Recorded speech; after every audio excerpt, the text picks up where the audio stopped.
Guys welcome to my channel. आज का हमारा स्ट्रक्चर है जो बेस्ड है अपसर्ज या पाउंस ऑन पर। अपसर्ज का मतलब होता है किसी भी चीज का चढ़ाव होना, किसी भी चीज की उन्नति होना, किसी भी चीज की तरक्की होना। लाइक ग्राफ जो है उसका बढ़ना, ठीक है। वो चाहे वो ग्रो कर रहा है, चाहे वो उन्नति कर रहा है, तरक्की कर रहा है, मतलब वो बढ़ रहा है, ठीक है। तो अपसर्ज का मतलब चढ़ाव, उन्नति या तरक्की। पाउंस ऑन का मतलब होता है किसी पर झपटना या हम बोल सकते हैं किसी पर आक्रमण करना, ठीक है। अब जैसे अपसर्ज का एग्जाम्पल है कि लेन देन में कोई चढ़ाव नहीं आया, यानी कि कोई उन्नति नहीं हुई, लेन देन में कोई तरक्की नहीं हुई, लेन देन वैसा का वैसा ही है। पाउंस ऑन का मतलब है झपटना, तो इसका एग्जाम्पल है शेर झपटने के लिए तैयार बैठा था, ठीक है। तो चलिए करते हैं वीडियो को स्टार्ट और देखते हैं इसके एग्जाम्पल्स विद इंग्लिश ट्रांसफॉर्मेशंस। जून और जुलाई के दौरान हिंसा में वृद्धि हुई। हिंसा को बोलते हैं वायलेंस। तो देयर वॉज, इसके लिए आप लोग यूज कर सकते हैं देयर का, ठीक है। देयर इज या देयर वॉज, प्रेजेंट है तो आप इज लगाइए और पास्ट है तो आप वॉज लगाइए, ठीक है। और उसके बाद लगाइए अपसर्ज। देखिए सर्ज का मतलब भी होता है कोई चीज बढ़ना,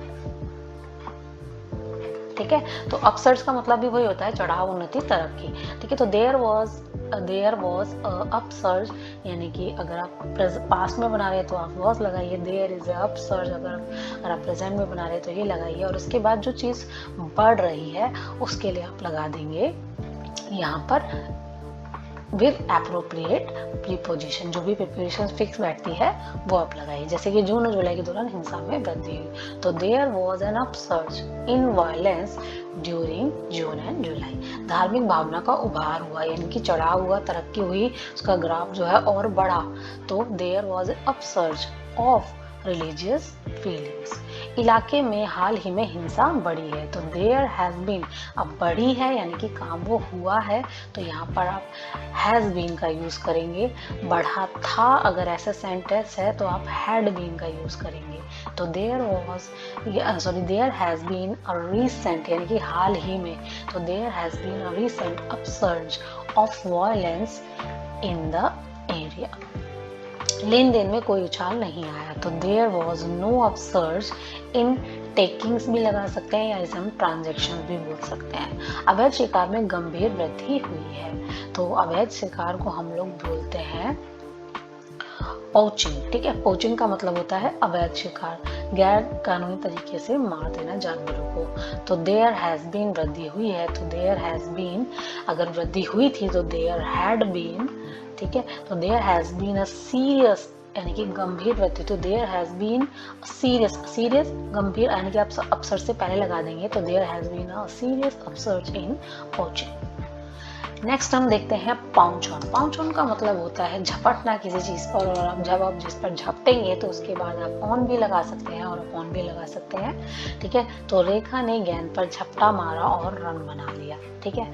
तो Rekha pounced on the ball and scored, यानी कि रन बना लिया और झपटी और रन बना लिया। जैसे ही वह कार से बाहर निकली लुटेरों ने उस पर हमला कर दिया। ये दोनों सेंस से हो सकता है, ये इसमें जानवर भी हमला कर सकता है, यानी कि एनिमल के लिए भी यूज होगा। आप किसी चीज पर भी झपट सकते हो, ये उसके लिए भी यूज हो रहा है। लुटेरे झपट रहे हैं उसके लिए भी यूज होता है। तो ऐसा नहीं है कि आप झपट रहे हो तो किसी जानवर के लिए है, ये आप झपटने की किसी भी सेंस में लगा सकते हैं। तो रेखा ने गेंद पर झपटा, तो रेखा पाउंड ऑन द बॉल। अब यहाँ पर देखिए जैसे ही वह कार से बाहर निकली लुटेरों ने उस पर हमला कर दिया या उस पर झपट पड़े, हम ऐसे बोलते हैं। तो द मगर्स का मतलब होता है लुटेरे। The Magars pounce on her, उस पर झपट गई या पाउंस अपॉन हर एज, जैसे ही, यानी कि जैसे ही, as she got out. Get in का मतलब होता है अंदर जाना, ठीक है। और गेट आउट का मतलब होता है किसी चीज से बाहर आना। तो शी गॉट आउट, यानी कि पास्ट का सेंटेंस है तो गेट का गॉट हो जाएगा, तो she got out of the car. शेर झपटने के लिए तैयार बैठा था, तो द लॉयन क्रॉस्ड का मतलब होता है बैठना। आप कहोगे बैठने के लिए तो हम सिट यूज कर सकते हैं, नहीं, यहाँ पर बैठने का मतलब होता है छुप के बैठना। जैसे कि अगर आप किसी शेर को देखें तो शेर क्या करता है, देखो मैं शेर की फोटो ऐसी बना रही हूँ, मुझे नहीं आती, ठीक है। तो शेर क्या करता है, शेर जो है वो झाड़ियों के पीछे बैठा होता है। झाड़ियों के पीछे वो क्या करता है, छुप के बैठा होता है। छुप के यानी कि कोई देख ना ले, तो छुप कर बैठने के लिए जैसे हम बोलते हैं, दूसरों की नजरों से बचकर बैठने के लिए हम बोलते हैं, उसको हम बोलते हैं क्रॉच। तो क्रॉच्ड हो जाएगा क्योंकि पास्ट का सेंटेंस। तो लॉयन क्रॉच्ड रेडी टू, किस चीज के लिए रेडी था, रेडी टू पाउंच, यानी कि झपटने के लिए वो तैयार बैठा था, इस तरीके से बैठा था। तो lion crossed ready to pouch.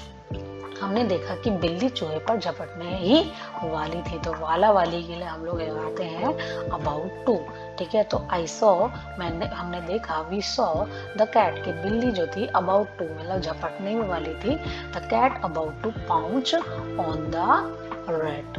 तो यहाँ पर कैट वॉज भी आप लगा सकते हो, ठीक है। तो cat was about to pounce on the rat. तो इस टाइप से हम लोग सेंटेंस बना सकते हैं बाय यूजिंग पाउंच ऑन और अपॉन, ठीक है। बहुत इम्पॉर्टेंट है ये, आपको पता होना चाहिए अगर आपको सेंटेंसेस बनाने आपको सीखने हैं, ठीक है। तो आपको हर वर्ड की कैसे उसके साथ अप्रोप्रिएट वो लगेगी, क्या हम अप्रोप्रिएट प्रीपोजिशन लगाएंगे, उस तरीके से आपको पता होना चाहिए, ठीक है। तो देखिए, जो भी हम लोग स्ट्रक्चर्स करते हैं उसमें मैं कोशिश करती हूँ कि आपको 5+ कम से कम वोकैब आपकी इंप्रूव हो जाए, यानी कि मैं नए नए वर्ड्स लाती हूँ। जैसे यहाँ पर हम लोग सिट भी यूज़ कर सकते थे, ठीक है।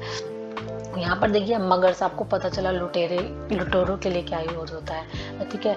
क्राउच हमने यूज़ किया, और भी हमने बहुत सारी चीज़ें यूज़ की जैसे वायलेंस, ठीक है, या पोचिंग। तो इसमें आपको मैं कोशिश करती हूँ कि हर वीडियो में आपको 5+ वोकैब मिल जाए, ताकि आपकी वोकैबलरी भी इम्प्रूव हो। जब आप सेंटेंसेस बनाएंगे, बार बार रिपीट करेंगे, तो आपको अलग से भी वोकैबलरी आपकी इंप्रूव करने की जरूरत नहीं, इसके साथ साथ आपकी इंप्रूव हो जाएगी, ठीक है। तो आई होप मेरी वीडियो से आपको कुछ सीखने को मिला है। So please like, share, subscribe and comment. Thank you so much.